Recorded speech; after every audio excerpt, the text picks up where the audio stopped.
तो हम लोग जो है आज जो चैप्टर पढ़ रहे हैं, चैप्टर का नाम है food security in India. Food security का मतलब होता है खाद्य सुरक्षा।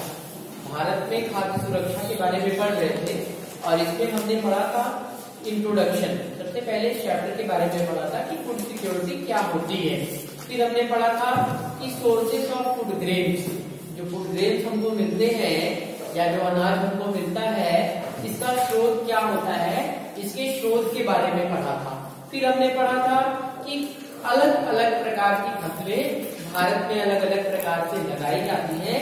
इसे कहते हैं multiplicity of crops in India, या इसे हम कहते हैं diversity of crops in India. इसके अलावा व्हाई इज फूड सिक्योरिटी, आखिर फूड सिक्योरिटी की जरूरत क्यों है, इसके बारे में भी मैंने आपको बताया था कि फूड सिक्योरिटी की आवश्यकता इसलिए है क्योंकि सभी तक भोजन समान रूप से नहीं पहुंच पाता है, या कभी कभी वस्तुओं के दाम इतना ज्यादा महंगे हो जाते हैं कि वो आम लोगों की पहुंच से बहुत दूर चली जाती है। जैसे भी आम लोगों के पहुंच से कौन सी चीज बहुत दूर चली जाती है, प्याज। आप देख रहे हैं कि धीरे धीरे आम लोगों की पहुंच से दूर चल जाती हुई दिखाई दे रही है। इस समय रेट कितने हैं, 80 रुपए किलो तक पहुंच चुके हैं, कहीं कहीं 100 रुपए किलो तक पहुंच चुके हैं। तो हो सकता है 200 तक चला जाए, 150 तक चला जाए, तो सब उसको एफोर्ड नहीं कर पाएंगे। क्यों? क्योंकि समाज में कई प्रकार के लोग हैं, कुछ अमीर है तो कुछ क्या है, गरीब लोग हैं। वो जो गरीबी रेखा से नीचे जीवन यापन कर रहे हैं, वो कैसे खरीदेंगे उन वस्तुओं को। तो इसी प्रकार से गवर्नमेंट समय समय पर प्रोग्राम चलाती है। गवर्नमेंट ने प्रोग्राम चला रखा है, उस प्रोग्राम का नाम है आपका पीडीएस। क्या नाम है? हाँ, पीडीएस। इसको कहते हैं पब्लिक डिस्ट्रीब्यूशन सिस्टम, हिंदी में बोलते हैं सार्वजनिक वितरण प्रणाली। आप सभी के गांव में कोटे की दुकान हो, कोटा होगा। आप सभी गांव से आते होंगे, मुझे नहीं लगता कोई England, Canada, USA, France, UK वहां से आया होगा। मुझे लगता है सब ग्रामीण परिवेश के हैं। कोई यहाँ पे शहरी परिवेश का है क्या? शहरों में भी मिलता है, मतलब कोई विदेशी तो नहीं है ना? क्या भैया, विदेशी तो नहीं है ना?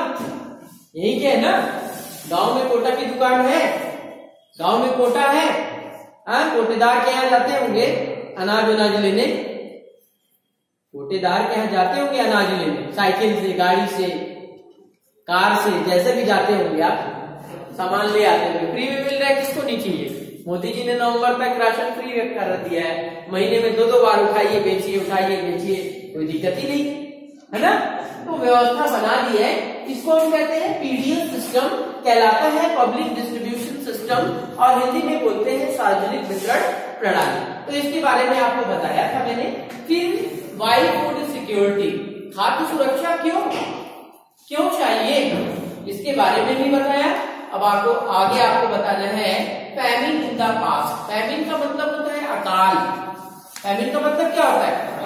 पहले बहुत सारे सूखे और अकाल पड़ चुके हैं, यानी लोगों के पास खाने के लिए कुछ नहीं था। जब भुखमरी की कगार, स्टारवेशन एक शब्द यूज होता है, भुखमरी के लिए एक शब्द यूज होता है स्टारवेशन। क्या यूज होता है? और स्टारवेशन का मतलब होता है भुखमरी, खाने के लिए एक दाने ना हो। तो देखेंगे कि कुछ ऐसी फैमिन्स भविष्य में आ चुकी हैं जहां पर भुखमरी की स्थिति थी, और भुखमरी के साथ साथ संक्रामक रोग फैले हुए थे। जैसे पानी बहुत ज्यादा गंदा हो गया था, क्योंकि लोग मर रहे थे, जानवर मर रहे थे और मरकर वहीं सड़ रहे थे। और जब सड़ेंगे तो क्या होगा? दुर्गंध फैलेगी, और इससे क्या होगा? बीमारियां फैलेंगी। क्या फैलेंगी? जैसे अभी कोरोना वायरस फैल गया, पता नहीं कैसे फैल गया, किसने फैला दिया। वायरस है ना एक तरीके का, जो शरीर में घुस जा रहा है और शरीर को तरह तरह की बीमारियों से ग्रसित कर दे रहा है। सर्दी हो जा रही है, जुकाम हो जा रहा है, बुखार हो जा रहा है, सांस लेने में दिक्कत आ जा रही है, बहुत सारी समस्याएं हैं। तो इस प्रकार की चीजें भविष्य में फैल चुकी है, और सबसे ज्यादा जो प्रभावित किया है वो है फैमिन ऑफ बंगाल। बंगाल में अकाल पड़ा था सन 1943 में, जिसमें अगर आप देखेंगे तो लगभग 30 लाख पीपल जो है, 30 लाख लोग मारे जा चुके हैं। क्यों? क्या नहीं था उनके पास? खाने के लिए कुछ नहीं था। इसके अलावा कुछ और फैमिन्स दिए हैं, great Bengal famine, Chalisa famine, 2G12 famine, skull famine, Agra famine, ऊपर दोआब फैमिन, उड़ीसा फैमिन लिखा हुआ है, देख लीजिए, Rajputana famine, Bihar famine, great famine, Indian famine, बहुत सारे सूखे यहाँ पे आपको नजर आएंगे। इनको रटना नहीं, इनको पढ़ना नहीं, इनसे कोई प्रश्न नहीं आना है, केवल जानकारी के लिए, इनसे कोई प्रश्न नहीं आना है, केवल जानिए कि अकाल भी पड़ा है। पहले के समय में सूखा और अकाल की स्थिति पड़ी है और लोगों ने अपनी जानें गंवाई है क्योंकि उनके पास खाने के लिए कुछ नहीं था। अब हम आगे बात करेंगे who are food insecure, कि इनके लिए भोजन जो है वो इनसिक्योर है, यानी कि इनके लिए भोजन सिक्योर नहीं है। तो आप देख रहे हैं कि एक बड़ा हमारा इंडिया कैसा है, हम कहते हैं कि India is a vast country. Bharat एक कैसा देश है, भारत एक कैसा देश है, विशाल देश है। विशाल का मतलब बड़ा, इसके लिए एक और शब्द यूज होता है, ह्यूज। कौन सा शब्द यूज होता है, ह्यूज माने बड़ा। तो भारत एक कैसा देश है, बड़ा देश है, इसमें ज्यादा जनसंख्या निवास करती है। बोलिए करती है कि नहीं करती है?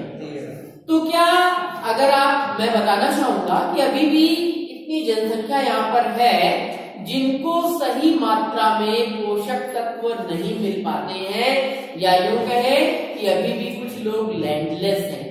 लैंडलेस का मतलब समझते हैं, उनके पास भूमि नहीं है, उनके पास खेती करने के लिए जमीन नहीं है, वो दूसरों पर डिपेंड होते हैं। इसके अलावा कुछ पारंपरिक कलाकार हैं, इसके अलावा कुछ सेल्फ एम्प्लॉयड वर्कर हैं, जिसमें आपके भिखारी भी आते हैं। भिखारी के पास भिखारी के पास क्या है, वो दिन भर भीख मांगता है और फिर शाम को अपना रोजी रोटी चलाता है किसी तरीके से, कि उसके पास खूब बढ़िया आलीशान BMW गाड़ी है, मर्सिडीज गाड़ी है, दिन भर वो उसमें घूमता है, अभी मतलब दिन भर भीख मांगता है उसमें और शाम को फिर जाता है अपना फिर खाता पीता है। ऐसा तो नहीं है ना, वो क्या है बेचारा, बहुत मजबूर है, गरीब है। तो इसमें आपके बेगर्स भी आते हैं। और इसके अलावा आपको बताना चाहेंगे कि शहरी क्षेत्र में भी कुछ ऐसे परिवार होते हैं जिनको फूड सिक्योरिटी नहीं मिल पाती है, यानी यूं कहें तो फूड उनके लिए भी अनसिक्योर है, क्योंकि मजदूरी करते हैं। क्या करते हैं, मजदूरी करते हैं, उनके वेजेस बहुत कम है। वेजेस का मतलब होता है पगार, तनख्वाह, मजदूरी, इसे मजदूरी कह सकते हैं। ये जो शब्द यूज होता है इसे हम मजदूरी कह देते हैं। उनकी मजदूरी बहुत कम है, काम करते हैं। अभी आप जाओगे शहरों में तो आपको लेबर चौराहा मिलेगा। क्या मिलेगा, हाँ, लेबर चौक मिलेगा। वहां पर सैकड़ों की मात्रा में आपको मजदूर खड़े हुए दिखाई पड़ेंगे। घर पे काम कराना है, 10 मजदूर पकड़ो, लेट निकल दो।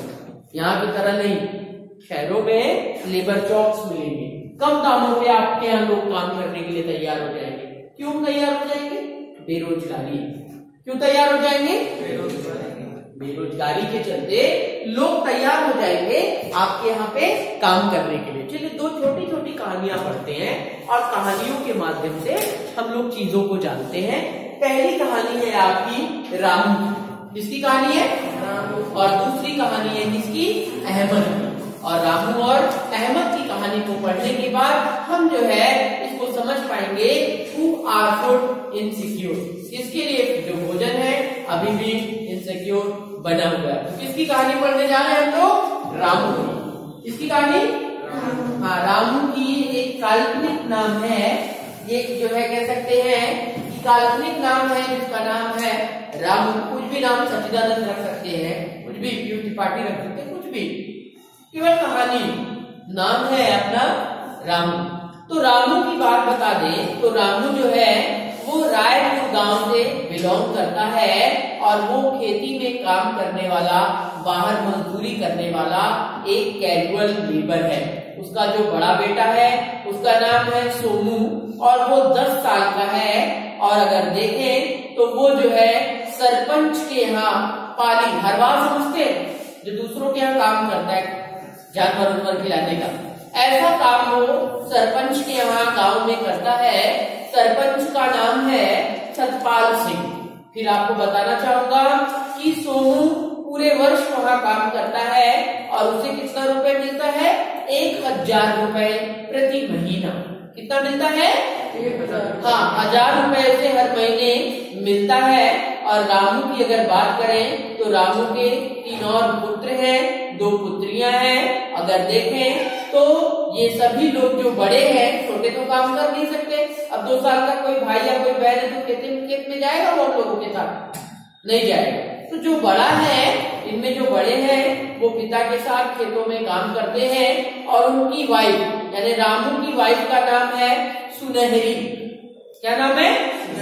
हाँ, बिल्कुल काल्पनिक नाम है, सुनहरी है। और वो भी लोगों के यहाँ पे जाके झाड़ू पोछा कर अपनी जीविका चलाती है। और इसके अलावा उसे लोगों के यहाँ पे जाकर जानवर जिनके यहाँ है गोबर उठाने का भी काम वो करती है।